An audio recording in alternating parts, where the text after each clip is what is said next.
نحمده ونصلی علی رسولہ الکریم اما بعد۔ سلسلہ دروس سیرت النبی صلی اللہ علیہ وسلم میں ہم نے آخری ویڈیو سنی تھی جس میں ہم نے عرب کے حالات کا جائزہ لیا تھا، اور آخر میں ہم نے ایک سوال اٹھایا تھا کہ اللہ تعالیٰ نے آپ صلی اللہ علیہ وسلم کو عرب ہی میں کیوں مبعوث کیا، عرب ہی میں کیوں پیدا کیا، اور دنیا کے دوسرے علاقوں میں رومی سلطنت، ایرانی سلطنت، ہندوستان، چین یا یورپ کے کسی علاقے میں کیوں نہیں پیدا کیا۔ تو جب ہم نے اس کا جائزہ لیا تو تقریباً 10 وجوہات ہمارے سامنے آئی۔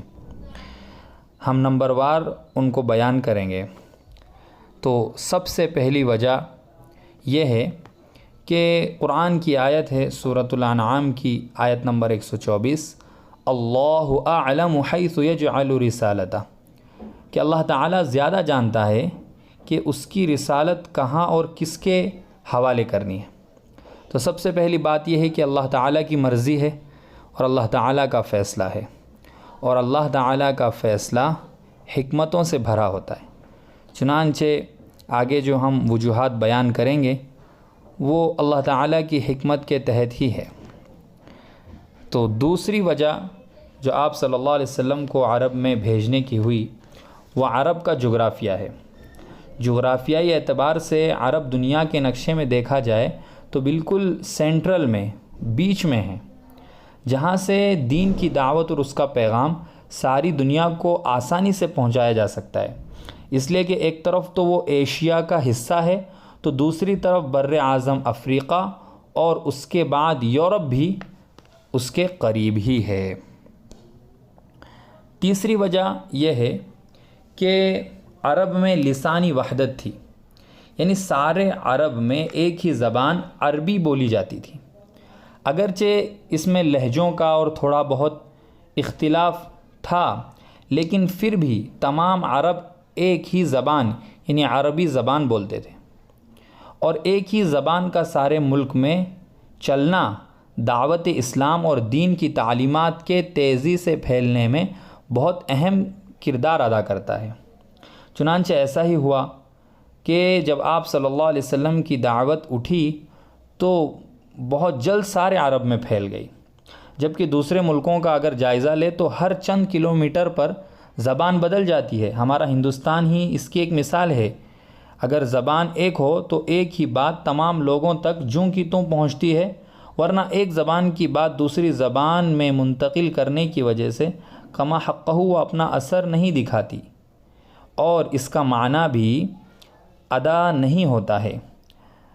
اور یہ بھی بات ہے کہ ہر زبان 100 سال میں بدل جاتی ہے، صرف واحد عربی زبان ہے جو ہزاروں سالوں سے جوں کی توں بولی جا رہی ہے اور اس میں کوئی تبدیلی نہیں ہوئی۔ ایک وجہ اس کی یہ ہے کہ مکہ میں کعبے کا وجود،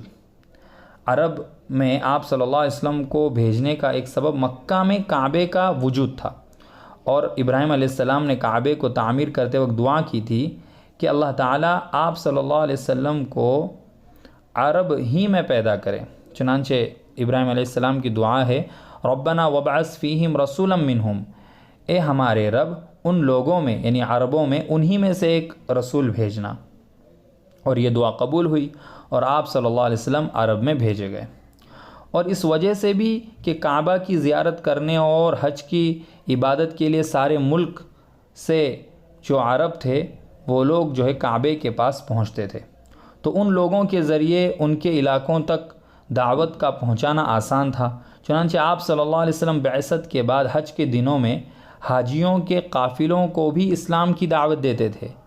انہی میں سے انصار نے دعوت کو قبول کیا اور مدینہ اسلام کا مرکز بنا، یہاں تک کہ اب قیامت تک سرکار دو عالم صلی اللہ علیہ وسلم وہیں آرام فرما ہیں۔ ایک وجہ یہ بھی ہے کہ ان کے دل و دماغ کی تختی بالکل صاف تھی، یعنی وہ تقریباً نیوٹرل تھے، ان پڑھ تھے، کوئی فلسفہ، کوئی تھیوری ان کے دماغ میں پیوست نہیں تھی، گھسی ہوئی نہیں تھی پہلے سے، اور وہ پہلے سے کسی آئیڈیالوجی کے بارے میں ان کا مائنڈ سیٹ بھی نہیں تھا۔ ان کے دل و دماغ کی تختی بالکل سادہ تھی، اور ہلکی پھلکی چند لکیریں اس کے اوپر تھی جنہیں دھونا اور ان کی جگہ پر دوسری بات لکھنا بہت آسان تھا۔ اور ایک وجہ یہ بھی ہے کہ وہ مضبوط ارادے کے مالک تھے۔ اگر حق بات سمجھ نہ آئے تو اس کے خلاف تلوار تک اٹھا لیتے، اور اگر سمجھ میں آ جاتی تو اس کے لیے جان تک دینے کے لیے راضی ہو جاتے۔ اس کی دلیل میں ہم سہیل بن عمرو کا جو صلح حدیبیہ کا واقعہ ہے اس کو بھی دیکھ سکتے ہیں۔ ایک وجہ یہ بھی تھی کہ عرب ہر حال میں سچ بولتے، چاہے دوست کے بارے میں کہنا ہو یا دشمن کے بارے میں، وہ ہر حال میں سچ بات کہتے تھے۔ ابو سفیان رضی اللہ عنہ جب اسلام نہیں لائے تھے اور وہ ہرقل کے دربار میں جب گفتگو کے لیے گئے تھے اور ہرقل نے ان سے آپ صلی اللہ علیہ وسلم کے بارے میں بہت ساری باتیں پوچھی، اس وقت ابو سفیان اور آپ صلی اللہ علیہ وسلم کی دشمنی تھی۔ وہ چاہتے تو جھوٹ بول سکتے تھے، ان کا کہنا ہے کہ میں جھوٹ بول سکتا تھا لیکن میں جھوٹا نہیں کہلوانا چاہتا تھا، اس لیے میں نے دشمنی کے باوجود جھوٹ نہیں بولا۔ اور یہ لوگ بڑے حقیقت پسند تھے، نہ دوسروں کو دھوکہ دیتے اور نہ خود دھوکے میں رہتے، پکی بات کے عادی تھے۔ اور ایک وجہ یہ بھی آپ صلی اللہ علیہ وسلم کو عرب میں بھیجنے کی بنی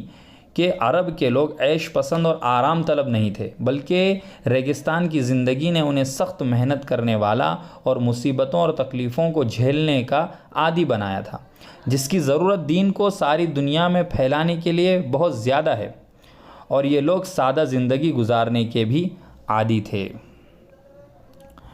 ایک وجہ یہ بھی ہے کہ یہ لوگ بہت بہادر تھے، بے جگری سے لڑنے والے،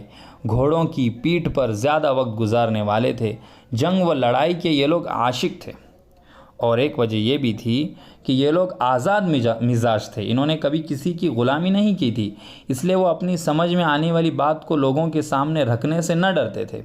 حضرت ابو ذر رضی اللہ عنہ، حضرت ابوبکر رضی اللہ عنہ، حضرت عبداللہ بن مسعود رضی اللہ عنہ، حضرت عمر رضی اللہ عنہم کا قریش اور مشرکین مکہ کے سامنے سخت مخالفت والے ماحول میں اپنی بات ڈنکے کی چوٹ پر بتانا اس کی واضح دلیل ہے۔